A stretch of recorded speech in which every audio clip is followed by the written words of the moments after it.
We really appreciate you taking the time to join our webinar this afternoon. My name is Kelsey Richardson, and I'm Career Advisor for CUNY School of Professional Studies. And we have our Refresh Your Resume webinar for you today to help you be able to make sure that you can refresh your resume and make sure that it's in tip-top shape. So for our agenda today, what we're going to go over is what I call Resume 101. And we're going to talk about formats and designs of resumes and also the content and word choice to make sure that format as well as the content that you have in your resume is reflecting you in the best way possible. And then we're also going to touch on supplemental documents, meaning cover letters, follow-up thank you letters, references document, online applications and profiles. And then I'm going to save time at the end for Q&A. So any questions that you have, please put your questions in the chat and I will check that at the end of the webinar when I save some time so that I can get to as many of your questions as possible. And I also want to mention that we also have Nikita Cassidy helping us here today with the webinar. She's our Career Services Data and Administrative Coordinator. And so thank you, Nikita, as well. And without further ado, let's get started. So for resume, formats and designs, there are a couple of different formats that you can choose for your resume, but by far the most common is the reverse chronological. You can also choose the functional, or you can do a combination of both. And so I'm going to talk in more detail about the different formats, and so you can decide which one would work best for you. And we'll touch on fonts, and then we'll touch on how important it is for your resume to be consistent and clean. So in terms of format, the reverse chronological format, it's that format that your resume probably is in right now, where your experience is listed in order from most recent to least recent. And this format, it focuses on your job titles and organizations because of the way you list your experience. And it highlights your career progression. It can show employer loyalty because potential employers can quickly see how long you've been at an organization by just quickly scanning your experience section there. And it also highlights your recent accomplishments within your bullet points in your experience section. So this reverse chronological format, it's just the most straightforward, easy to read, easy to understand format for employers. So most of the time, most people will want to use this reverse chronological format. The functional format, on the other hand, that one is focusing more on qualifications, skill sets, and achievements. And the functional format is really useful for career changers, so if you're changing your career, or if you don't have any experience, in the workforce quite yet, or not much experience, and you're going for entry-level positions, sometimes it's better to focus on your qualifications and skill sets as opposed to the experience section being so highlighted. Or if you're re-entering the workforce after a lengthy absence, it can also be helpful. So I will show you samples as we go through of each of these formats so you can see them and it's clearer. But the functional format, again, like you're going to have your bullet points categorized by qualifications rather than by where you worked. And so that's really what the main difference is there. And I also want to mention too that you'll be receiving a copy of the PowerPoint slides as well as the resume sample and cover letter sample handouts that I'm going to refer to during this webinar. Okay, that'll be sent to you as a follow-up after the webinar. Okay, so when you decide that you'd like to refresh your resume, the best way to get started, I would say, is usually not to use a template. I know it's very tempting to use templates because there are a lot of them that are out there.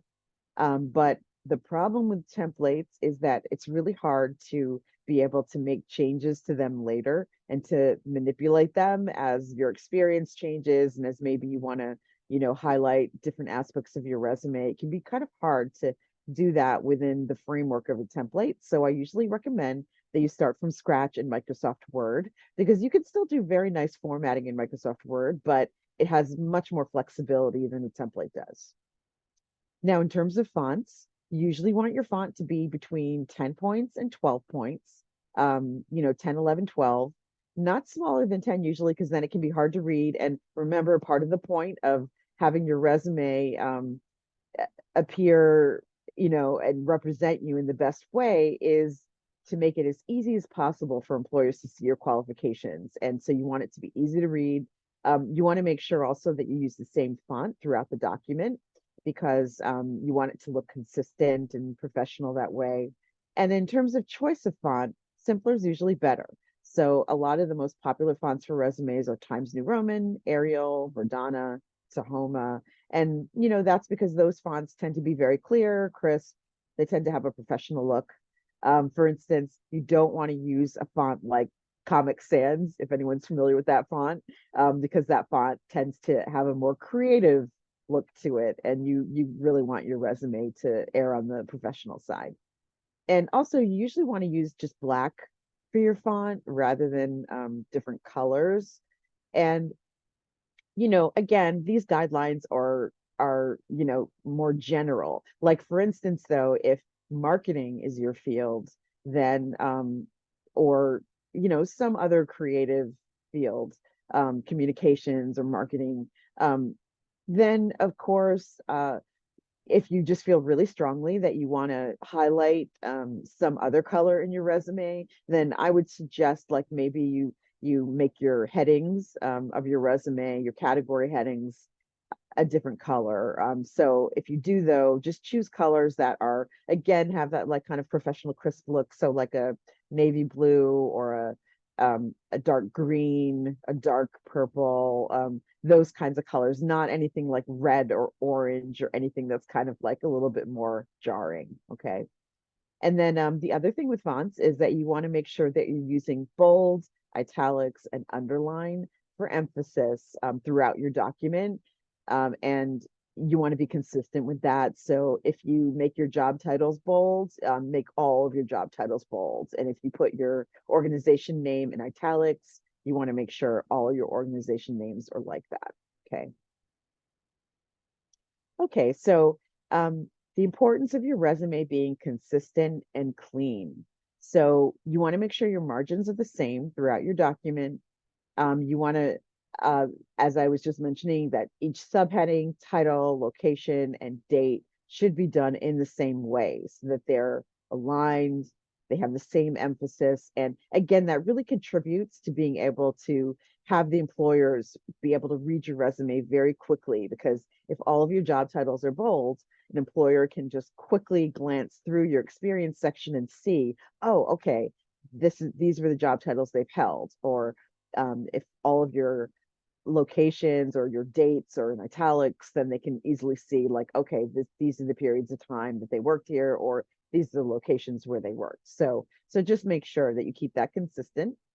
And typically, you don't usually use graphics or photos when it comes to your resume. With our social media profiles, we have photos on our profiles, and social media has taken over our lives very much these days. So, definitely, I would say that at some point on resumes, we probably are going to have a photo on there, but we're not there yet. So, I would not recommend that you use a photo. Um, Also, just to point on bullet points, that really helps keep your resume consistent and clean. So the bullet points within your experience section or within, if it's a functional resume, within your categories there, it just makes it really easy to be able to, again, do the quick read for the employer. And that's what you definitely want to make sure that you're focusing on. Okay, so in terms of content and word choice, we're going to be talking about verb tenses and variety, connotation and quantity, achievements and results, summary, and buzzwords and overall impression. Okay. Okay, so for verb tenses and variety, for your current job, it's really important that you make sure that for your current job that, if you have a current job right now, that you keep your action verbs in the present tense that lead your bullet points. And then your previous jobs, put your action verbs in the past tense. And again, like, because employers do usually do a quick read. So it's just easy for them to understand, right, this is where they are now. The action verbs are in the present. And then for all the previous jobs, the action verbs are in the past. You also want to make sure that each bullet point begins with the strongest action verb you can find.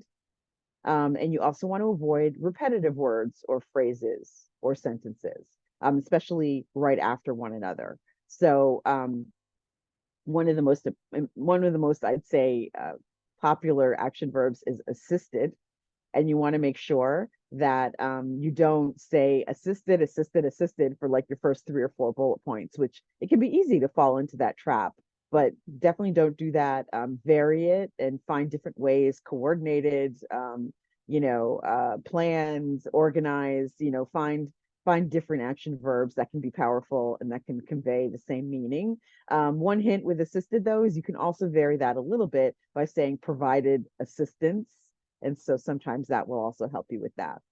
And then you also want to use descriptive words within your descriptions, but don't overdo it. And of course, always be honest with how you're describing what your responsibilities are and how, you've carried out those responsibilities. So let me go to our first samples of resume, just so that I can show you the different formats. Okay, so this is the reverse chronological format. And this is, again, the one that you probably have your resume in right now. We have a summary at the top, and you will, I mean, we'll talk about summary in more detail, but if you do choose to have a summary on the top, you do want that to be your first section there. And then in this particular sample, education's next, but experience can be next. It just kind of depends on your particular situation. Like if you recently have a degree, then usually it's good to have your education up front, or if you're about to complete your degree, to have your education up front, or if you have not as much work experience in your field, but you're getting your education in your field, then also education first. But if you have tons of experience in your field, but you're also getting a degree in it, you can put your experience first. So again, that's really going to vary. But so you see anyway on the sample, right, that in education there, the school names are there, and then you've got the bullet points of GPA, honors, relevant coursework. And then if we go to the experience section, then name of organization, title, then we've got date and location that are bold there. Then bullet points there. They begin, of course, since this is a present job, they begin with present tense action verbs. So manage, work, assist, implement. And then for the following job, the previous one there, content writer intern, you see all the action verbs are past tense. So authored, wrote, worked. So you want to, again, make sure that you do that. And this resume sample here went on to a page 2, right? So you want to make sure that you you see here at the bottom, let me just scroll down to there. Yeah. So it says first name, last name, page 2.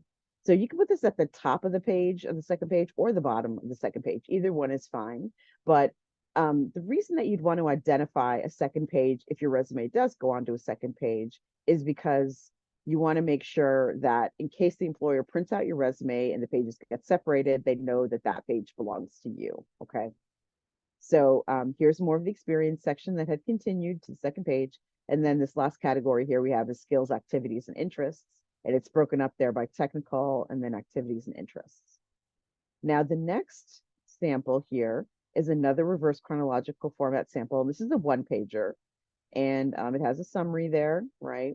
And then the next section on this one is selected skills. And you can do that as well. Again, like this is a combination of your preference, what you'd like to put first on your resume, plus what will put your experience and your qualifications forward in the best way to the employer. So, again, that's an individual decision, and you have to sort of figure that out just depending on your combination of education, experience, and skills. So then we've got the education section again here, and you see how here school names are bold, and then degrees are in italics. Um, and then in the experience section here, organization names are bold and job titles are italicized. And all the jobs here are in the past tense, so that means all the action verbs are. So we've got collected and analyzed, booked, managed, etc. Okay. All right. Now let's go to the functional format. So the functional format also has a summary at the top here, but the next category, instead of being education or experience, it says relevant skills. And then within relevant skills, then we've got subcategories. So we've got sales and new account development, customer relations, advertising, marketing, and distribution. So you would break up those relevant skills into whatever subcategories are the best for you in your skill set and your field that you're looking for a job in. So, that will vary, of course. And then what you do instead of a regular experience section is you would have an employment history that would follow, and you would just put the dates, your title, organization name, and location, and that's it. No bullet points, because your bullet points are up here in the relevant skills section. Okay. And then the education section is followed on this particular resume at the bottom there. Okay. All right. So those are the samples. So hopefully that clarifies the difference between the different formats so that it makes it easier to understand. Okay. So let's touch on connotation and quantity. So you want to make sure that as you're describing your positions, that you choose positive phrases to evoke a favorable impression, that you make sure you add in numbers, percentages, or dollar amounts whenever it's applicable. Statistics do add to credibility, but again, making sure you're always honest as you do that. You also want to make sure that you focus your resume on being very achievement and results oriented. So always indicate if you have gotten a promotion or if your responsibilities have expanded, make sure you include those expanded responsibilities in there. And one way to indicate a promotion is what you can do is at the bottom, like the very last bullet point of your present job, let's say you were promoted into that job, you could just say promoted from coordinator position or whatever your previous title was. And then that will indicate the promotion for an employer to easily see. And again, making sure that you add those little things that are outside of your job description, but are things that you do. And describing any special projects that you managed, ideas and solutions you implemented, any way that you made a difference, whether it was cost savings, increased efficiency, anything along those lines. You want to make sure you include that. And also include any managerial duties. So sometimes you do take on managerial duties, but your title might not indicate it. So if you have any part in the hiring process, or if you help train fellow employees, or you take part in the performance management process in some way, or you help with other employees scheduling, anything along those lines that typically fall into managerial duties, make sure that you have bullet points that do indicate that you have those responsibilities, because don't just think that an employer might assume that you do some of that, because a lot of people do a lot of that, but they need to know specifically that you do. And so make sure that you don't forget to include that. Okay, so the summary. So I highly recommend using a summary on top of your resume. It used to be that objectives were on top of all resumes. And objectives, they're just really not, they're not included so much anymore. I would say that objectives are more of the past, although you can include an objective within your summary, that's fine. But to call it an objectives section, it just kind of makes your resume look a bit outdated. And remember, like objectives were more about like what you as the potential employee were looking for. Whereas the summary is talking about the skills that you have to offer the employer. And I think that's why summaries have taken over. Like employers really like to see, what is it that this potential employee can offer me? And so they want to know what are your skills and attributes, and the summary is a great way to highlight that. And especially if you're an experienced professional, it's kind of like your personal pitch, the summary. It really highlights like your most relevant skills. And you can make within the summary, your last bullet point in it could be an objective like, seeking a position, in the health information management field. So you can definitely put that as a bullet point within the summary, but you want to start off your summary with your most relevant skills.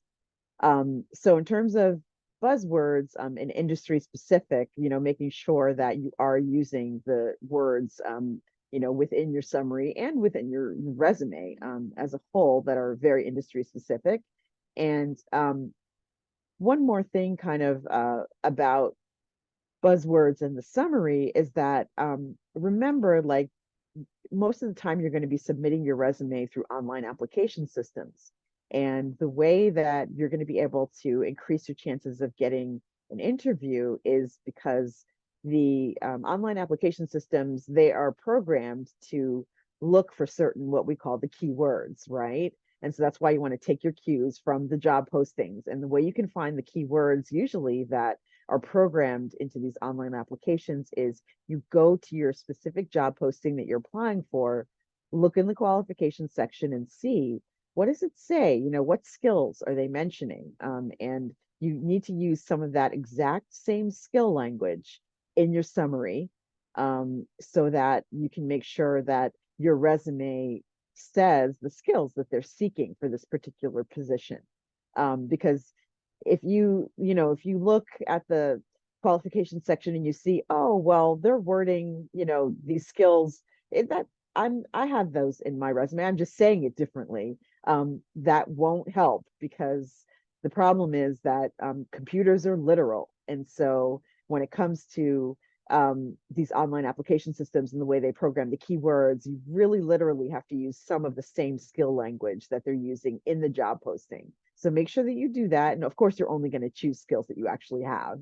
So make sure you craft and tweak your summary for every single job posting that you're applying for to plant those keywords in there, because it really increases your chances of the online system flagging your resume and potentially you getting that interview. So definitely do that. But if you are going to customize your summary for each job that you apply for, the other thing you have to remember is to make sure that you have an organized way of saving your resume so that when you get called for that interview, you know exactly which resume you uploaded to which particular site. So, for instance, if I was going to apply for a career advisor position at Hunter College, I would save my resume as Kelsey Richardson resume, Hunter College, Kelsey Richardson cover letter, Hunter College. So you do that so that when they call you for the interview, then you can just quickly find exactly which resume and cover letter, and then you can just study those and have those ready for when you have your interview. Okay. And then the overall impression of your resume. So you want to make sure that you don't just proof it on your computer, right? I know, we try not to print as much these days because, obviously it saves resources. But for the purposes of refreshing your resume, it's just really important that you make sure that there aren't any mistakes on it. So I would definitely suggest print a hard copy as well as having it on your computer to proof it on the computer, then proof the hard copy, go over it out loud also. One thing I suggest too is reading it from the bottom to the top. And the reason you want to do that is because it's so easy for us to go on to automatic pilot. And this is just a way that you can get yourself out of automatic pilot if you are reading it from the bottom. It's just not the natural way you'd read it. So you tend to stay more present as you're going through it and proofing it, and you might catch a mistake that you wouldn't ordinarily be able to catch. So definitely make sure that you proof it, because just remember that employers are looking at your resume and they're deciding, whether they want to invite you in for that interview. And if they see mistakes on your resume, then they'll be concerned, like, if I hire this person and they're not careful enough to make sure that the resume is error free, then how can I trust them with this job when they email our clients? Will they make sure that their emails and their various kinds of correspondence are error free? So just make sure that you really take a lot of time to do that. All right. So let's touch on cover letters.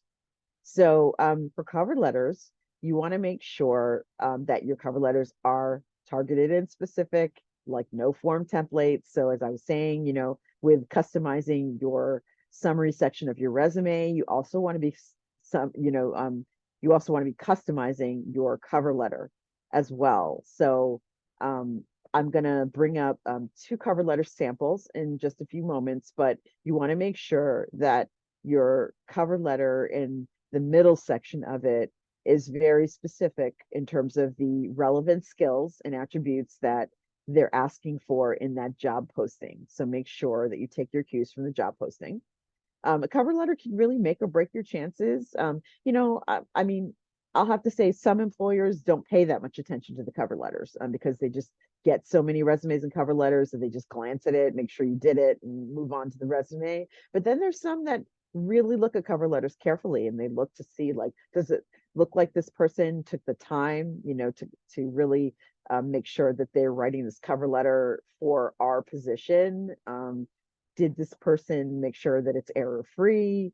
Do they seem like a good writer? All of that employers are looking at when they do pay attention to the cover letter. So you just want to make sure you're taking that time with it. And you want to make sure that, some of your personality and passions come through this cover letter. The fact that you're submitting a cover letter can prove that you're a serious candidate, because sometimes it will say cover letter optional.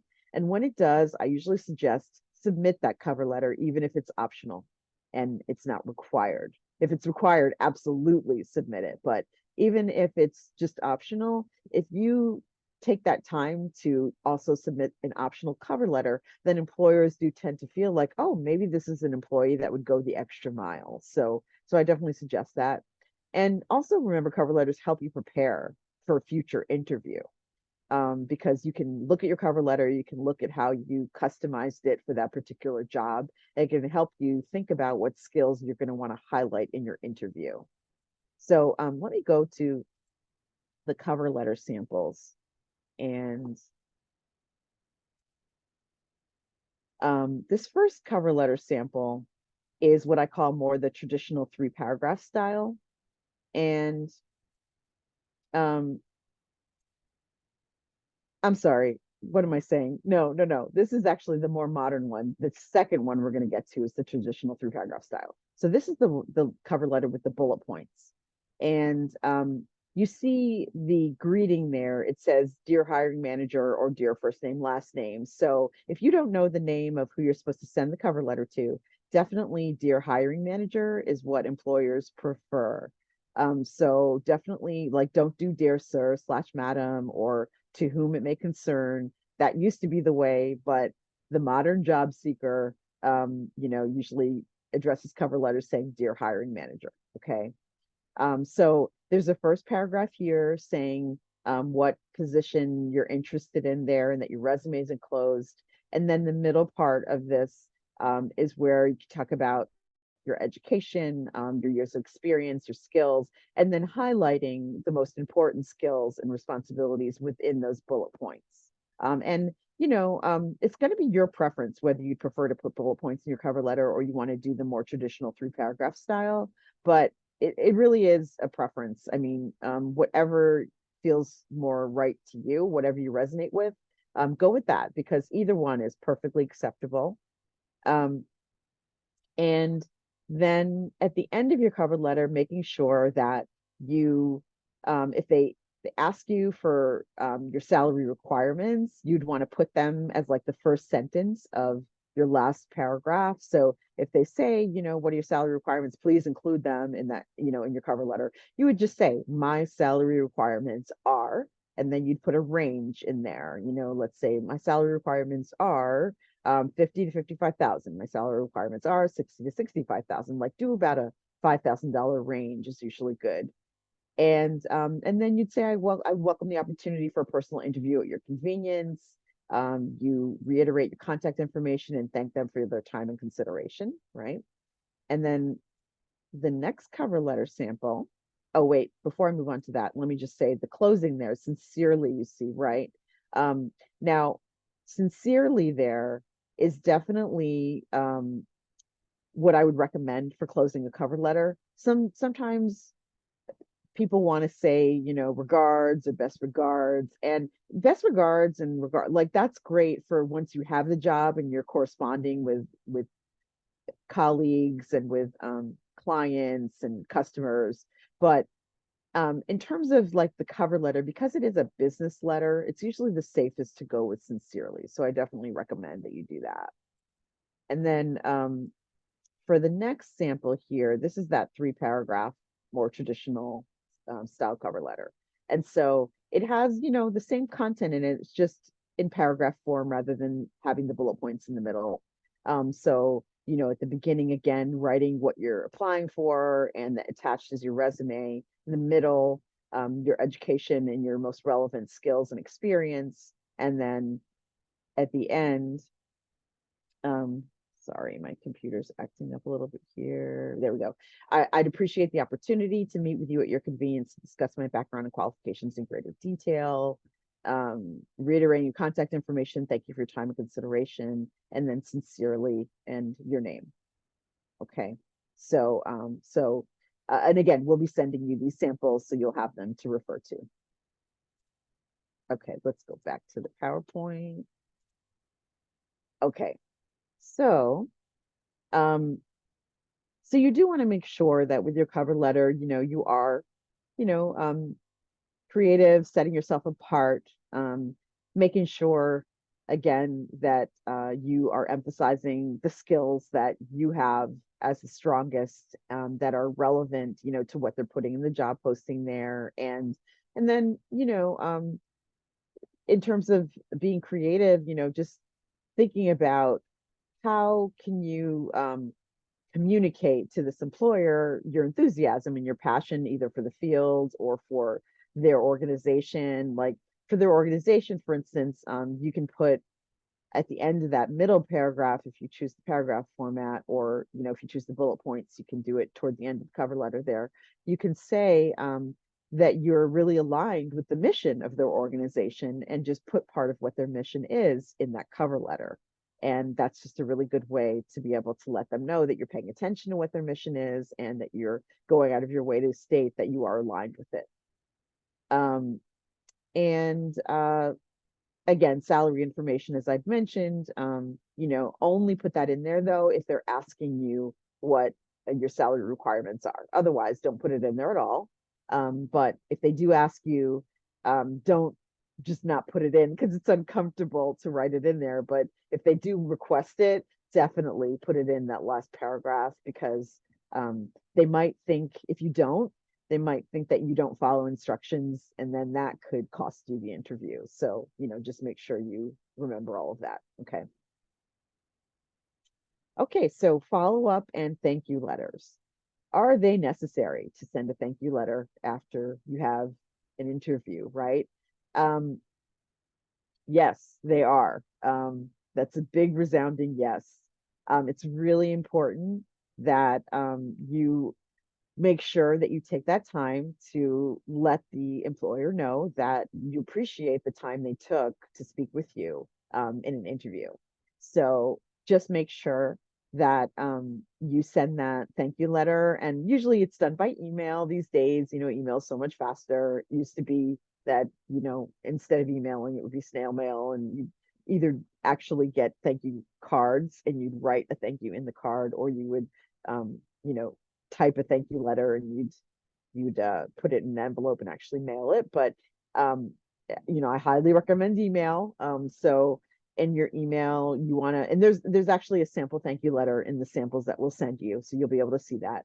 But you definitely want to make sure that you send that within 24 hours, most ideally, but definitely within 48 hours, so that it's very timely and they understand that you are very interested and enthusiastic about the opportunity. Um, and the thank you letter is not long, it's just usually a few paragraphs. But again, you just want to make sure that you do thank them for their time and that you mention any relevant skills maybe that came up during the interview. And, uh, you know, in terms of next steps, just saying that you're looking forward to hearing from them. Okay. Now, the references document. So make sure that your references are separate from your resume because sometimes when I get resumes from students and alumni and I see references like listed at the bottom or something, you don't want to do that. You definitely want to make sure it's a completely separate document. And for the references, you want to make sure that you give three, um, unless they specify some other number. I mean, every once in a while, an employer might say, please submit four references. And if they do, then you would do four. But if they don't specify the number, the standard is three professional contacts. And in terms of choosing your references, usually it's really good if you choose two employers if you can, right? And then maybe your third reference is an academic reference. So a professor that you've had, or it could be an academic advisor. Um, but you want to make sure that you you make sure that your references are professional and not like anyone from your personal life. Okay, so but if you need to use two academic references and one employer, that's fine as well. I mean, you can do whatever combination makes most sense for you, but definitely a combination of academic and employer if that makes sense. But let's say you're an alum and you graduated 5 years ago and you would like to use three employers, then absolutely use three employers for your references. That's fine as well. So just make sure that you check with your references beforehand to get their permission that they're fine with you using them as a reference. If you ever get a vibe from somebody when you ask them if it's okay to use them as a reference and they kind of don't seem like they sort of agree, but they kind of don't seem that enthusiastic about it, then just thank them, thank you so much, and then choose a different reference and find one that's more enthusiastic because you want to make sure that when an employer does get to that stage where they are checking your references that they really are hearing great things about you. And so you want to make sure your references are enthusiastic. Okay. And the other thing I'll say about the references document is don't automatically submit it. It's not the kind of thing like the cover letter where you want to, if it says, cover letter optional, you absolutely want to be including that. References, it's kind of the opposite. It's like only if they definitely ask you for the references, you want to submit it to them. Because employers get so much paperwork, so many documents that if you automatically were to include your references along with resume and cover letter, it's just kind of too much information for them up front, again, unless they request it. And a lot of times employers will request references when they're getting more serious about considering you for the position. So sometimes if you submit references up front, it can look like you're being presumptuous, like, oh, of course you're going to hire me, right? And so you don't want to come across that way either. So again, just it's a request only kind of thing. Okay, so let's just touch on online applications and profiles. So for online applications and any of the profiles that you fill out for any of the job sites, you just want to make sure that you fill them out completely, right? And that you there's the whole copy and paste versus uploading of documents. And I usually suggest whenever you can and are able to upload as opposed to doing the copying and pasting, because uploading, especially in the PDF format, that usually preserves the formatting of your resume or cover letter or writing sample, whatever they're asking you for. And if you copy and paste it, it just doesn't look as good. And, it takes the formatting out usually. And it's just not the best scenario. But given a choice, I mean, if for some reason you're having a technical difficulty and you can't upload it, then of course, you'd copy and paste it, but definitely upload whenever you can. and making sure that you're paying attention to all the details of what they're asking you for and proofing everything that you're filling out there. You want to make sure also that you're honest and forthcoming, you're answering all their questions. And when you're filling out these online applications, use your resume and your references sheet, like have them right next to you as you're filling out all of your information so you can, refer to all of your information very easily. And then again, including optional documents like, cover letter, as I've mentioned. If they ask for a writing sample, making sure that you would include that. Um, and then making sure also that you update your profiles regularly, including LinkedIn, because you don't want things to get outdated. So if you get a new position, don't wait too long before you add it on to LinkedIn, so that um, when it comes time for the next opportunity, or just for networking in general, your most recent information is there, in your profile. Okay. Okay, so we've come to the part of our webinar where questions. Uh, so I definitely want to make sure that I answer any questions that you may have, because I know resumes are obviously very individual experience. So I just want to make sure that I can get to as many of your questions as I can. So let me just look at the chat here. Okay, what do we have here? Uh,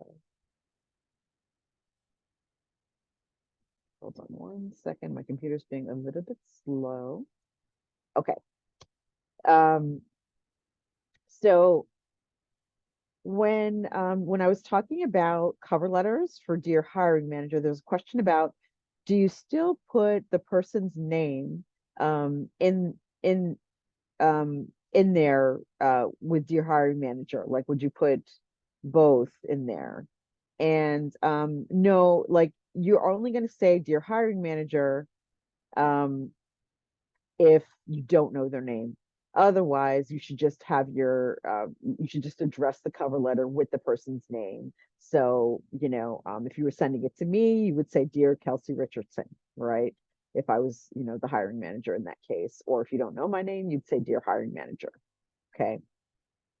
And then another question, is it important to adjust resumes to include the keywords based on the job description? And absolutely. Yes, yes, yes. I can't emphasize that enough, because again, like, when you have the keywords in your summary of your resume and in your cover letter, that can make all the difference about getting more interviews. It's sometimes, because I mean, an online application system can just pass your resume and cover letter right by when you don't have the right keywords in there. So definitely take that time to customize your resumes and cover letters with those keywords. Okay, let's see. Here's another question. If you do not have much work experience, how do you approach writing the cover letter? Um, so if you don't have a lot of work experience, what you can do in terms of highlighting in your cover letter is you can definitely highlight your education, of course, either that you're completing your degree or you've recently completed your degree. Put that in there, put what your degree is in. And in terms of your skill sets, you can give examples of how you have gained various skill sets by, you can talk about projects that you completed in classes. You can talk about just things that are related to your academics that might be relevant to the position that you're applying for. So just kind of like draw on examples from your education more. And then what work experience you have, throw some of those samples in there too. But a couple of the sentences in your cover letter are also just going to be, I have strong organizational and interpersonal skills. And so, you'll just kind of like be stating that, as well as, I am highly proficient with Microsoft Office. that you can also put in there too. So you're not going to be tying every sentence in there to an example, but definitely make sure that you are mentioning those relevant skills and attributes, whether it's tied to academics or with even just one job that you've had. Okay. All right. So let's see what other questions we have. Um, right. Should I customize my resume to match the job description? And yes, as I've mentioned, you definitely should. Again, that's planting those keywords and putting in the most relevant um, keywords and the most relevant information that they're seeking in that job posting. So definitely make them match as much as you can.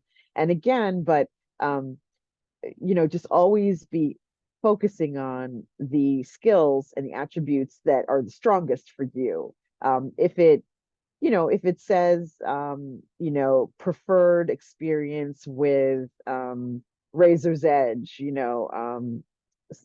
software, and you don't know Razor's Edge, you don't worry about that. Just focus on what you do know and say highly proficient with Microsoft Office and, you know, whatever else you might know in addition to that. And don't worry about Razor's Edge. And in the interview, you if they say, do you have experience with Razor's Edge? You say, no, actually, I haven't worked with it, but I do pick up computer programs very quickly. And that's the way you'd handle that. Okay. Um, okay, here's another question. Should I include my minor in my education section on the resume? And yes, absolutely include your minor. You would just put it, where you have uh, Bachelor of Arts in communications, um, minor in, and you would just put whatever your minor's in, minor in psychology or, whatever it is. You just add it in there along next to your degree, where you're listing what field your degree is in. Absolutely. Because you do want employers to know that you are taking the time to minor in something, and you want them to understand that that's added education that you're offering for them. So definitely include that. Okay, so will CUNY SPS Career Services email the sample resume cover letter to look at as an idea when updating resume and writing a cover letter? Yes, absolutely.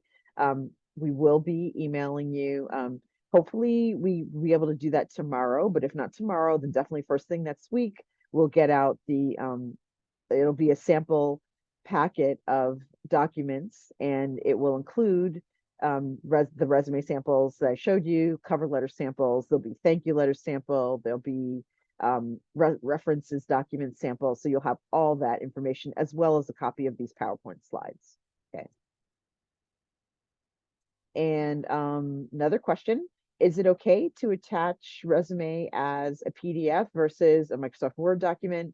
And yes, it is absolutely okay. And I would recommend that you actually try to um, attach your resume as a PDF instead of Microsoft Word document, because the PDF does maintain your formatting, whereas sometimes Microsoft Word, when you're emailing it or uploading it, it's not as reliable in terms of maintaining your formatting as well. So definitely do that. Yeah, but either of those is fine, PDF or Microsoft Word. You can definitely use either of those, but I prefer, the PDF as the choice because again, it does preserve your formatting better. So next question is, would you see LinkedIn as completely mandatory? Okay, LinkedIn is completely mandatory. All right, so that's a good question. Um, well, I mean, yes, in a way. I mean, if you really are not interested in having a presence on LinkedIn, um, if there's just some reason that you just strongly really do not want to be part of LinkedIn, then maybe you can just talk yourself into doing like just a very scaled back profile that just has your name, and you just put in the work section there, your where you've worked and when, just kind of like, just what your resume offers. You just put that into LinkedIn and, not put in a long, lengthy summary in there, or, not uh, have the other aspects of your LinkedIn profile as filled out. That's fine if it's just focusing on your positions. But I definitely think it's really, really important for you to have a strong presence in LinkedIn, because employers are using it more and more. I mean, LinkedIn has just taken over the workforce. So a lot of times what employers will do is they'll have their online application systems flag resumes, and then they look at those flagged resumes like, who do I want to interview? They'll look them over, and then they'll go to LinkedIn pages of the people that they're starting to narrow down, and they'll see like, oh yeah, this person, their LinkedIn profile's there. It looks consistent with their resume, looks good. Okay, yep, I'm going to interview them. But if they look on LinkedIn and they don't find you, then sometimes they feel like that's a red flag. They think, is this a modern job seeker? Why aren't they on LinkedIn? Everybody's on LinkedIn. So you just want to, not hurt your chances by not being on LinkedIn. So I would say just make sure that you talk yourself into doing LinkedIn, even if you are hesitant. Okay. All right. So another question. I would like to do volunteer work with some agencies. How do I set up a resume to work with social justice agencies like Fortune Society? I'd like to assist with job readiness, resume writing, um, CUNY immigration programs, workshops, etc. Okay.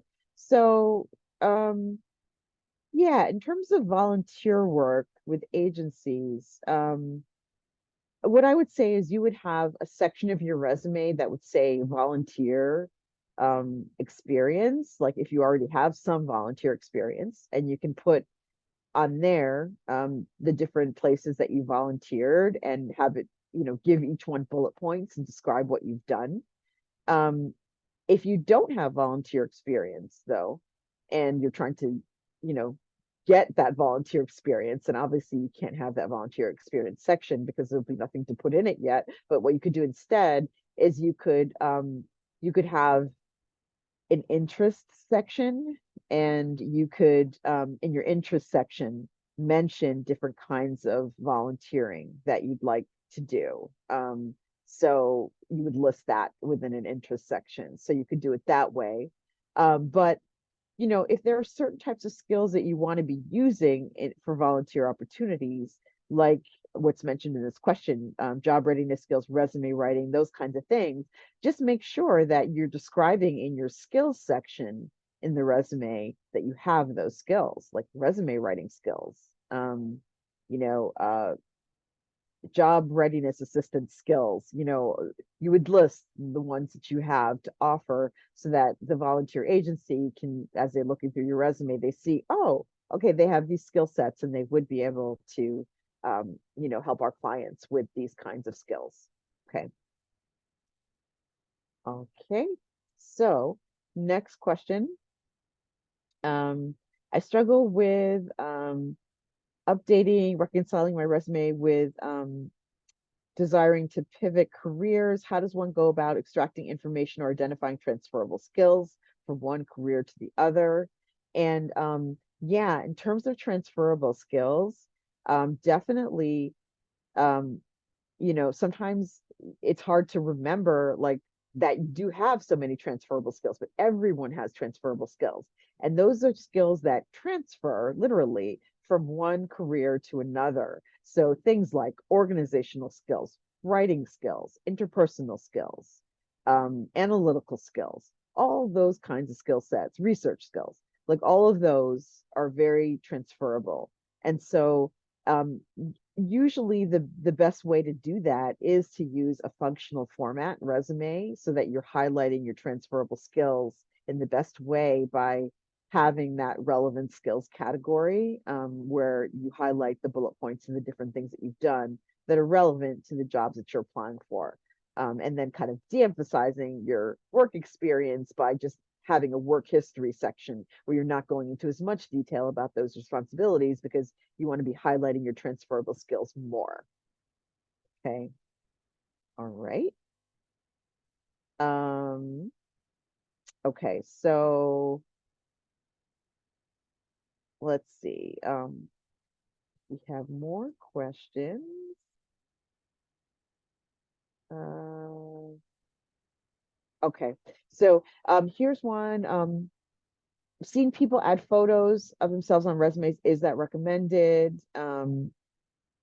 So um, for for photos on resumes, I don't recommend that you add a photo onto your resume. Not at this point. I'd mentioned earlier in the webinar that since social media is so big now, and we have our profile photos on social media, that I really do think that at some point resumes are going to include photos, but for now it's just not the standard. So I wouldn't recommend that you do that now because it's just better just go more with the traditional format of the resume.